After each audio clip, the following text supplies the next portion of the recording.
Good morning, and thank you for joining me on the Path to Liberty. It's Wednesday, November 13th, 2019. Now, today in history, November 13th, 1798, it's an important anniversary that, of course, the government schools don't teach us about. But today in history, the Kentucky Senate unanimously passed resolutions drafted by Thomas Jefferson in response to the hated Alien and Sedition Acts of that summer.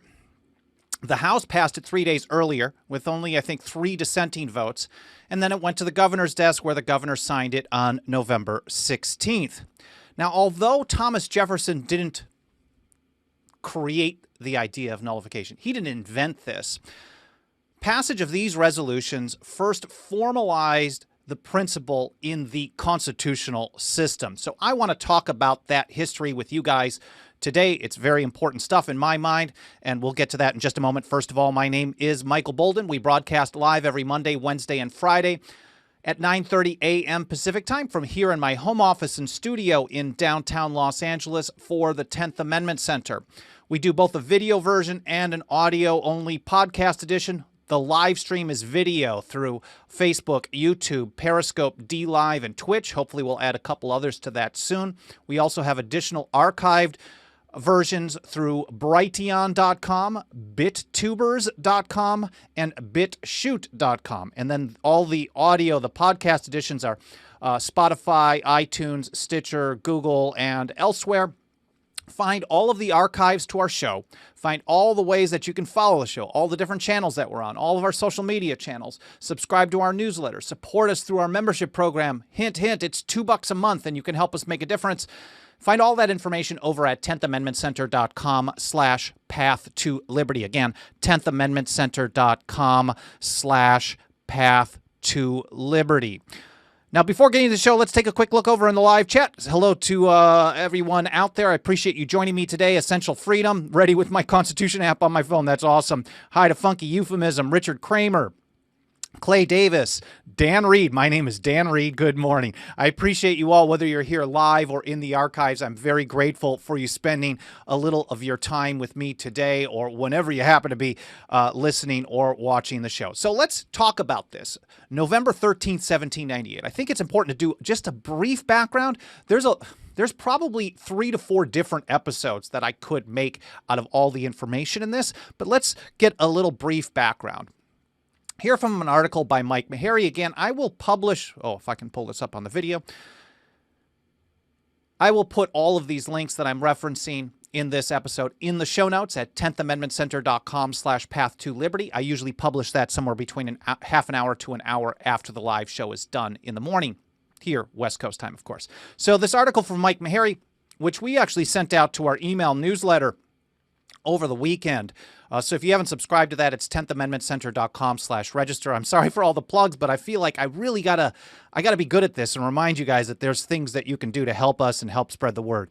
Anyways, back to it. During the summer of 1798, Mike writes, Congress passed and President John Adams signed into law. As an aside, you may see the 10th Amendment Center social channels posting a lot of great quotes and memes with John Adams in it. I cite John Adams on this show a lot, and that's because he's really kind of a Jekyll and Hyde. He really is one of the great Jekyll and Hyde stories of the revolutionary times and the founding days and the constitutional system. Because in the early days before the revolution, Adams wrote some of the best stuff out there on the power of government, on the history and the nature of government, and in support of liberty. But once he got power, and this is an example of how power corrupts, absolute power corrupts absolutely, we all know this, he really flipped a switch and went for more centralized power. Maybe he was closeted all along, I don't know. But Mercy Otis Warren, the conscience of the revolution, who wrote the great multi-volume history, The Rise, Fall, and the Rise and Termination of the American Revolution. I can't think of the name, but basically the great history of the American Revolution that Thomas Jefferson, when it was published, he ordered copies of it for his cabinet, for his team. She actually mentioned, like, look, this is a guy, and they all knew each other. Like, what happened to John Adams? Anyways, well, one of the things that happened to him was that he signed the Alien and Sedition Acts. Mike goes on. He says, 2 of the Alien Acts gave the president the power to declare foreign U.S. residents an enemy, lock them up, and deport them on the president's say-so. These acts vested judicial authority in the executive branch and obliterated due process. The Sedition Act essentially outlawed criticizing the federal government, a clear violation of the First Amendment. And I remember from a great speech that Kevin Gutzman did at one of our Nullify Now conferences. This was back in 2011 in Austin, Texas. I really should pull up a video of that because Kevin is really just great on this history. And he pointed out that the law was so kind of gray area, and I think this was to give the federal government more power. It was to bring any member of the federal government, especially the executive branch, into ill repute. You just say anything negative about them. But someone that was exempted from that was the sitting vice president. That is Thomas Jefferson, because at that time you didn't run as a ticket president, vice president. The runner-up in votes from the other party actually became the vice president, and Thomas Jefferson represented the opposition party. So the law that was passed and then signed by John Adams said you can't criticize any of us here, well, except for that guy, Thomas Jefferson. So there is some personal history in that as well. And one of the people that was actually charged under this act was charged for saying that John Adams had a big fat butt. So things like this were really pretty crazy. Now, in response to this, Jefferson personally thought, and maybe there was a bit of a personal vendetta, but he also took a very strong constitutional maybe there was a personal vendetta against him as well, but he took a strong constitutional position on this as well. He started drafting resolutions. He thought the right approach was to have the states push back on this, and he wanted to establish that as a principle, a resolution being a non-binding piece of legislation, not really a piece of legislation, a non-binding statement of principle. The goal was to draft a resolution, get it introduced, get it passed in one of the states, and then encourage others to do that as well. And then from there, figure out what the strategy was going to be going forward. So sometime before October 4th of 1798, Thomas Jefferson started writing a draft of a resolution to be introduced. And this is a copy of that over at the Jefferson Papers over at Princeton University. And just I'll go through a couple of quick quotes so you can get an understanding of what Thomas Jefferson had to say. In resolution number 2, resolve that the Constitution of the U.S., having delegated to Congress a power to punish treason, counterfeiting the securities and current coin of the U.S., piracies and felonies committed on the high seas, and offenses against the law of nations, and no other crimes whatsoever. He's pointing out that even if this is a crime, if this is going to be a criminal act to say someone has a fat butt or to say negative things about someone in the federal government, that crime is not something that the federal government can prosecute. This is an issue for the states. He's pointing out there are only a handful, a very small handful of criminal acts that the Constitution had delegated to the federal government to be able to punish. And he lists those. He goes on, he says, it being true as a general principle, and one of the amendments to the Constitution having also declared that the powers not delegated to the U.S. by the Constitution nor prohibited by it to the states are reserved to the states respectively or to the people. Therefore, the act of Congress passed on 14th day of July 1798, he's saying, and these other acts, on the other act in June 1798, these are unconstitutional. This is void and of no force. He said they are altogether void and of no force, and that the power to create, define, and punish such other crimes is reserved and exclusively to the respective states, each within its own territory. Again, he's not even taking, this is just a pure 10th Amendment argument that Thomas Jefferson is making. Now, of course, he's the guy that said the foundation of the Constitution is based on the 10th Amendment. The 10th Amendment is the foundation of the Constitution because it talks about the structure of who's allowed to do things. Have your debates over whether or not something should be done at the state level, and then you implement it there, and then the other states can watch and learn and decide if they think this is a positive or a negative thing for them. And that's how you're supposed to do things in a federal system. And in fact, no matter what your goal, it's really more effective because when you try a one-size-fits-all solution on whatever the issue, and that's basically what we see today, then you're always going to run into constant opposition and fighting over control, and no one ever gets anything that they really want. It just becomes a low-grade civil war, as my friend Tom Woods used to call it, every few years over the electoral contest. So he's taking a 10th Amendment position in this, and he goes on in resolution number 3, He says, no power over the freedom of religion, freedom of speech, or freedom of press being delegated to the United States by the Constitution, nor prohibited by it to the states, all lawful powers respecting the same did of right remain and were reserved to the states or to the people. Again, he's just talking about, like, he's not even taking the position that this is a bad thing to do. And I think he probably would have. And I haven't really studied his personal opinion on this type of law on even a state or a local level.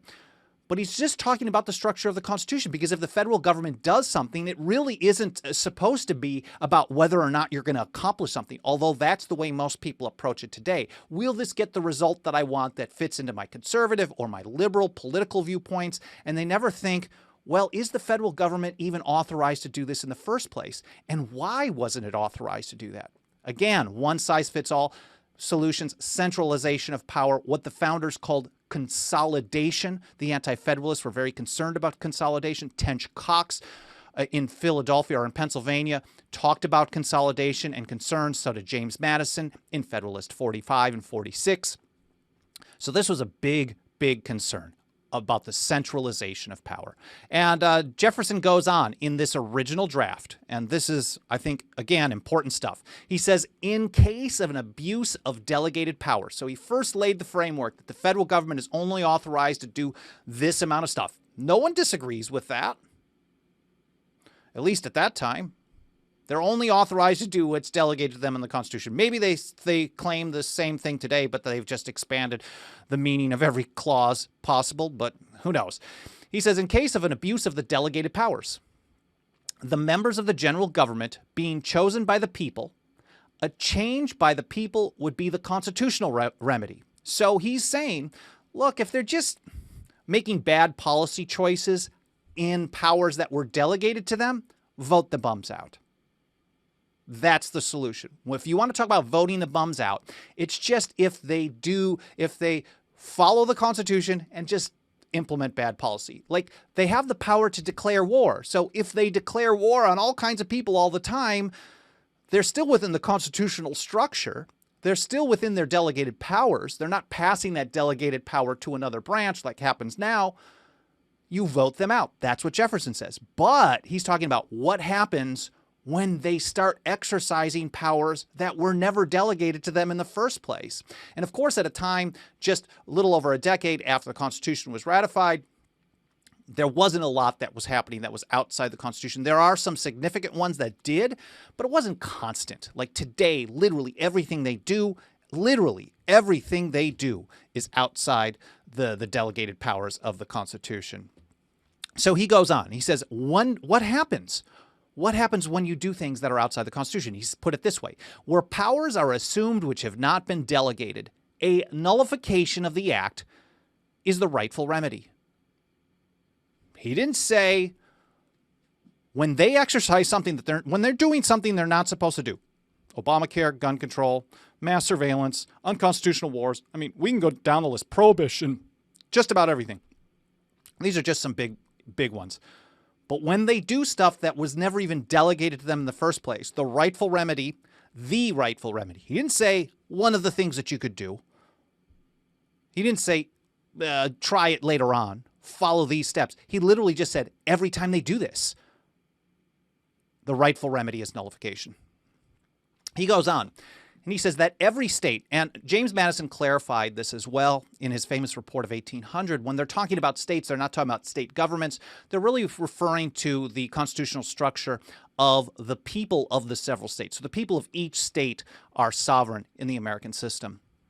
So he says every state has a natural right. So the people of each state has a natural right, or have a natural right, in cases not within the compact, to nullify of their own authority all assumptions of power by others within their limits. All. They don't have to wait for approval of 2/3 or 3/5 of the other states. They don't have to wait for anyone else, any federal court, to give them permission. It is their right to do so in their own boundaries of their own state. Like they're not affecting how it plays out in other states. But if they decide that they want to stop something from being implemented, this is their right. He said without this right, They would be under the dominion, absolute and unlimited, of whosoever might exercise this right of judgment for them. Whether that's the Supreme Court or waiting for the new bums to be voted in or whomever, that is allowing other people to exercise this right for them. Generally, the right is never even exercised then, because basically when you're relying on the federal government to limit the power of the federal government, that power is always going to grow. We were warned about that, certainly, and it's played out that way as well. So this was his original draft. We don't know exactly when he wrote this, but it was before October 4th. It was likely somewhere between July and then, who knows. But he started, I guess, shopping it around with a couple of friends. He wrote this in secret. What didn't even come out till many decades later that he was the actual author. A number of people knew, and there were some rumblings. He just basically ignored it and didn't comment on it, but then it became very clear that it was him. So his friend Wilson Carey Nicholas informed Jefferson, and this is from Jefferson Papers website, on October 4th, 1798, that John Breckinridge in Kentucky could furnish a means of introducing the resolutions in the Kentucky legislature. Jefferson wrote back in a letter. He said, "I had imagined it better those resolutions should have originated in North Carolina, but perhaps late changes in the representation may indicate some doubt whether they would have passed." That was on October 5th. So Wilson Carey Nicholas told him on the 4th. Maybe that was the date that it was received in Jefferson's journal. Oh, we've got a guy in Kentucky. Breckinridge probably knew him already. And Jefferson wrote back, "I thought this was going to be best for North Carolina." And there's some debate, historians, if you want to geek out about this, whether or not he really thought there was any other further indication beyond that, that he was really preparing this for North Carolina. But that letter to Wilson Carey Nicholas suggests that he really, it's pretty clear that he wanted it introduced in North Carolina at that point. But other people really believe that he wanted it introduced in Virginia because of the way it was drafted. He talked about a commonwealth. North Carolina was not a commonwealth. He talked about specific laws on the books in that commonwealth. And it really sounded like Virginia. And that's what it says here in this editorial note at the Jefferson Papers. He says the reference that I'm paraphrasing basically, actually seems to point to the statute for establishing religious freedom drafted by Jefferson and passed into law in Virginia in 1785. If that is the case, and again, if that is the case, then Virginia was the Commonwealth had in mind as he drafted the resolutions. Well, one way or another, whether he wanted it first introduced in North Carolina, as he told Nicholas, or he was wanting it introduced in Virginia, obviously he wanted this introduced and he wanted to get it passed because he wanted to rally people to the cause, to point out that the Alien and Sedition Acts were an exercise of powers not delegated to the federal government in the Constitution, and something needed to happen. So going on, now we also know that James Madison introduced and passed similar resolutions in Virginia. I'll cover that probably sometime next month because they passed right around the Christmas time that same year. And this point, again, from the Jefferson Papers website, nothing in Jefferson's correspondence indicates that he consulted Madison about the resolutions before they went to Kentucky with Breckinridge. On October 5th, in fact, he asked Nicholas to discuss them with Madison, which implies that such a consultation had not yet occurred. I'm not so sure about this. I know that the letters that they were writing really slowed down, and Gutzman made a point in this in that speech back in Austin that I was referencing earlier. They basically stopped some of their correspondence because they knew that the Adams administration was basically doing an early version of the Patriot Act. And, I mean, they didn't call it that, but what we experience today is the Patriot Act, and they were searching people's mail. So they were very concerned about this because this was speaking or putting the members of the federal government in ill repute for sure. The first unmistakable reference to the document in his correspondence with Madison came on November 17, 1798, the day after the governor of Kentucky signed it, when he enclosed a copy of the draft of the Kentucky resolves. And for regular viewers of this show or listeners of this show, you know I cite that particular letter that Jefferson sent to Madison right after it passed. He said, here's the draft of the resolves. We need to hold to all the important principles they contain, but we shouldn't push the matter to extremities. We need to push as far as events will render prudent. And I talk about that as Thomas Jefferson's strategy. Look, we have to always cite our ultimate principles, but we have to recognize at the same time that we may have to take smaller steps to gain them. to accomplish them. So that is his correspondence there. And okay, enough with the geeky inside baseball. For those of you who are interested in this, that's the background of how this got introduced. So then on November 7th, 1798, Governor James Garrard, I believe. I mean, I got this from reading, so I don't know if I'm pronouncing it properly. Someone maybe can correct me if it's Garrard. I think it's Garrard. He addressed the Kentucky State Legislature, noting the vehement opposition to the Alien and Sedition Acts. He said Kentucky was, quote, if not in a state of insurrection, yet utterly disaffected by the federal government. There was some protests, thousands of people. Here we go. A Madison County, Kentucky militia regiment issued an ominous resolution of its own. The Alien and Sedition bills are an infringement of the Constitution and of natural rights. This is part of the strategy that we talk about. Not only do you do this at the state level, but you have to do this on a local level as well. There were resolutions throughout the Commonwealth of Kentucky, several counties, Fayette, Clark, Bourbon, Madison, and Woodford, denouncing the federal acts. They weren't taking action yet. I think they were trying to just build support at the state level to see what would happen. But this is a part of the important strategy. Several thousand people gathered at an outdoor meeting protesting the acts in Lexington on August 13th. So this was a widespread opposition to this throughout the state or throughout the Commonwealth at that time. So the governor in that speech, again, on November 17th, he noted that the state, being deeply interested in the conduct of the national government, must have a right to applaud or to censure that government when applause or censure becomes its due, urging the legislature to reaffirm its support of the U.S. Constitution while, quote, entering your protest against all unconstitutional laws and impolitic proceedings. And this is actually part of James Madison's strategy. If you've heard me talk about Federalist 46 and James Madison's four-step approach to undermine federal programs, he specifically, one of those steps was that governors were supposed to be outspoken. Now, governors, he didn't call for them to do anything more other than speak out against the federal act that was violating the Constitution or bad policy, and then calling on the legislature, according to Madison's words, to use legislative devices. And this is exactly following that strategy. Maybe they were consulting that strategy. Maybe they were talking to Madison, whether it was Nicholas or Breckinridge or Jefferson. I don't know. But it certainly does follow that strategy. Meharry goes on in his article, that same day, Breckinridge announced to the House he intended to submit resolutions addressing Garrard's message. The following day, the Fayette County lawmaker followed through, introducing an amended version of Jefferson's draft. So let's take a look. What did they put in there? I'm going to just highlight a few small sections here that I think are important. Resolve that the several states composing the United States of America are not united on the principle of unlimited submission to their general government. I've talked about this on this show in many speeches and many articles over the years.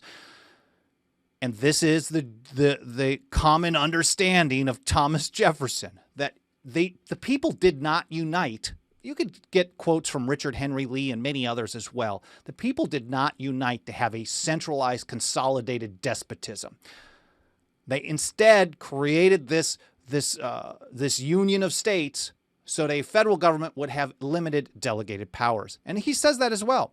They constituted a general government for special purposes, delegated to that government certain definite powers, reserving each state to itself the residuary mass of right of their own self-government. This is a reiteration of exactly what James Madison wrote to the people of the state of New York in Federalist Paper number 45. Madison himself said the powers delegated by the proposed Constitution to the federal government were few and defined. Those reserved to the states are numerous and indefinite. This is a restating of what Madison put in Federalist 45 in 1780. It probably was late 1787, maybe early 1788 by the time that one was written. I'm thinking maybe it was January. But same message 10 years later. And he goes on, he says, whensoever the general government assumes undelegated powers, its acts are unauthoritative, void, and of no force. If we applied that today, basically everything is unauthoritative, void, and of no force according to the Constitution. Of course, it needs to be treated that way as well. He says the government created by this compact was not made the exclusive or final judge of the extent of the powers delegated to itself. This is almost anticipating the argument that some people are going to make, and we hear way more often today, well, if you've got a problem with it, take it to the courts. Let the courts figure it out. And this is Jefferson pointing out that you can't go to a federal court to judge a dispute between the states and the federal government because the federal court is part of the federal government. Although this could be part of your strategy, if they get it wrong, you're still entitled to have your own opinion because the opinion of the federal courts is just that. It's their opinion based on their understanding of the Constitution according to their oath to the Constitution, if they're doing things right. Unfortunately, precedent gets in the way of that. Stare decisis as well, which we published a video on yesterday. He said they are not the exclusive or final judge of the extent of the powers delegated to itself, since that would have made its discretion, the federal government's discretion, and not the Constitution, the measure of its powers. Again, Jefferson is just going back to the base system. The Constitution is supreme. It even says that in the Supremacy Clause. The Constitution is supreme, not the opinion of a court. The court, when they get it right, yes, but it's possible that the Constitution is something completely different than what a court happens to say. And he was very, very concerned. And there were some later letters that he wrote talking about his concern about the federal judiciary being the engine of consolidation and eventual despotism. And I think the fact that people have relied on the federal judiciary to judge the extent of the federal powers, what Jefferson warned about, has created that situation today. He said, he goes on, as in all other cases of a compact among parties having no common judge, each party has an equal right to judge for itself as well of infractions as of the mode and measure of redress. And he's just saying, look, we don't have a common judge. The federal courts it's on your side. We don't have a third party independent that's not part of either government. So you guys can make your opinion. You can have your opinion in Congress. You can have your opinion in the executive branch, and your federal courts can have your opinion. But we here in Kentucky, we're going to also have our own opinion as well on this. And then we're going to see how it plays out.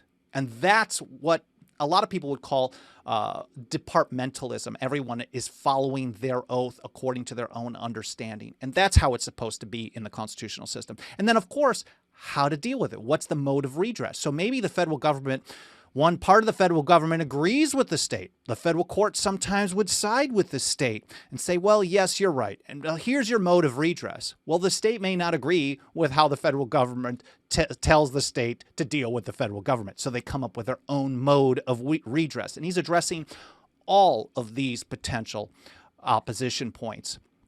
Really, really great stuff. Again, that was passed in the House of Representatives on November 10th. That was this past Sunday. And then in the Senate unanimously today, November 13th, 1798.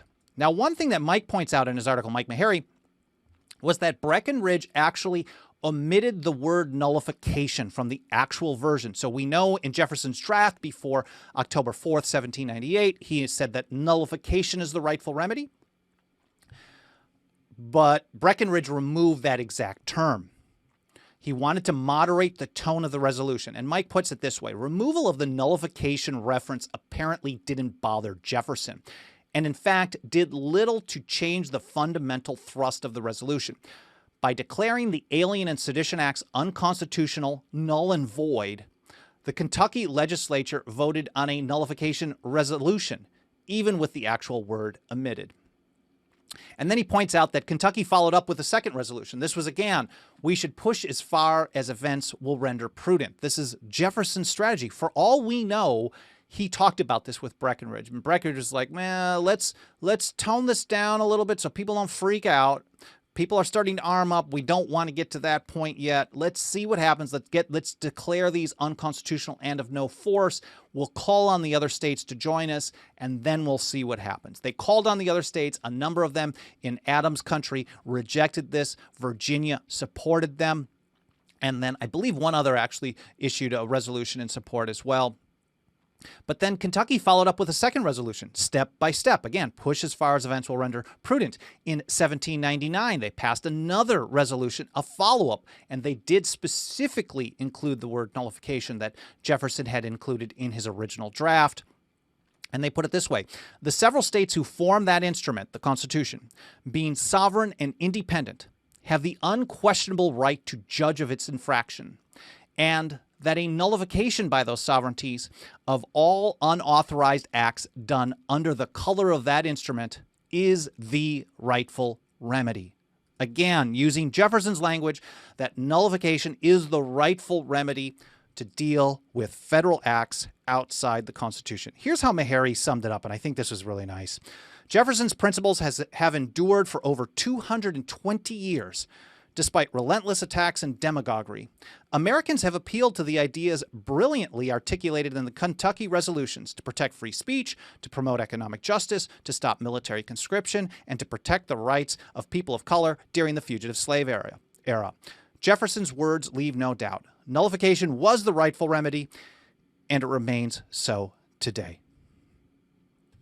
Taking a look over at the live chat, looks like a lot of back and forth here. Hi to a few other people that I missed. Mark Thomas Mackey, Anna Reyes, Red Lotus, EHP Training. Good to see you. Just saw your email that you sent following up on the constitutional carry bill in Alabama. So hopefully we can get it through some of these stubborn establishment Republicans to get that passed. Some back and forth between Ethan and somebody else. Looks like some interesting debate. Anyways, for those of you who are wondering, I figured I should make a point. I did skip the show on Monday. I apologize. It was really late notice. It turns out I have a degenerative disc between L5 and C1, and I was in a lot of pain. So I must have, maybe I got a hernia or something out of it sometime on Sunday morning, and I could barely breathe. But I've been going to a chiropractor, which is literally, I don't know, I maybe walk 30 steps from my apartment building right around the corner. Guy who's been in practice for a few decades here right near Little Tokyo in Los Angeles. I've had 2 treatments so far. And I'm already at least 50, 60% better. I'm going again today. But so that was the reason that I didn't do that. But I think I feel very positive about the situation. I've got a really good plan on some treatment and recovery, and I'm probably going to have to stop. For those of you who follow me on social, I do a lot of running out on concrete in the city, and it's time for that to be done and switch my approach. I've also gotten some help from my buddy Robert Scott Bell, who gave me some nutritional and supplement advice, taking some magnesium and silica to help deal with regrowth or whatever I need to do, some collagen and things like that. Anyways, for those of you who are concerned about that or wondering what the heck happened to Monday's show, usually if he's not going to do a program and he broadcasts every Monday, Wednesday, and Friday, he's going to let us know in advance, but that was very last minute. And I apologize for missing, and I appreciate all the kind words that people have been giving me over on social. It's pretty awesome. Anyways, I hope you really enjoyed this show. I hope you learned something. Most importantly, that's really the big part. I hope you learned something and can take this and maybe apply it to something. That's basically, and I think the timing of this is so important because right around now, and more ramps up as November goes, through around April or May is what we call nullification season. This is the time when most state legislatures are in session. And if you're going to have nullification resolutions, non-binding, making a principled statement, or actual legislation to undermine and defeat a federal program, a specific one or a broad range of them, it's going to happen around now. So we're starting to see bills filed for the 2020 legislative session right now. And I think this can be applied to way more things than we even cover. Our annual report over at 10thamendmentcenter.com/report gives you a yearly progress. We'll be updating that in the next couple of months for 2018. But it gives you a progress report of how we're putting these principles into practice. We're not just talking about them, because our work here at the TAC really is twofold. Part of it is education, teaching people the proper role of government under the Constitution, teaching people how they should actually respond to unconstitutional acts. For example, like this show right now, how you're supposed to deal with it. Jefferson said a nullification is the rightful remedy. But then more importantly, working with people to actually implement that, finding a strategy where events will render it prudent to actually push back and defeat these types of federal programs. issue by issue, step by step, state by state. And we've got, again, 10thamendmentcenter.com/report. You'll see how we're doing this on things like asset forfeiture, the unconstitutional war on drugs, gun control, healthcare, monetary issues, sound money, and on and on. It's a small piece of the puzzle, but to me, it's a growing movement as we do this. We started doing these reports every other year a few years ago, but so many things have been happening that we have to update it every single year. So I urge you to go check that out. And again, if you support the work that we're doing, I'm very grateful. I see a number of people who are members here. I really appreciate the financial support that you give me. Don't feel obligated to do so, but if you feel compelled, you're like, man, that Bolden is really kicking butt. Meharry, TJ Martinell, Dave Benner, everybody on the team that's taken action, volunteers. Dennis Marburger, my great friend in Michigan, who's been doing so much good work to support this cause over the years. If you want to support this effort and see it grow, our membership program is $2 a month, 10thamendmentcenter.com/members. Thank you, everyone, for joining me today. I really appreciate it. I'll see you back here on Friday for another episode of The Path to Liberty.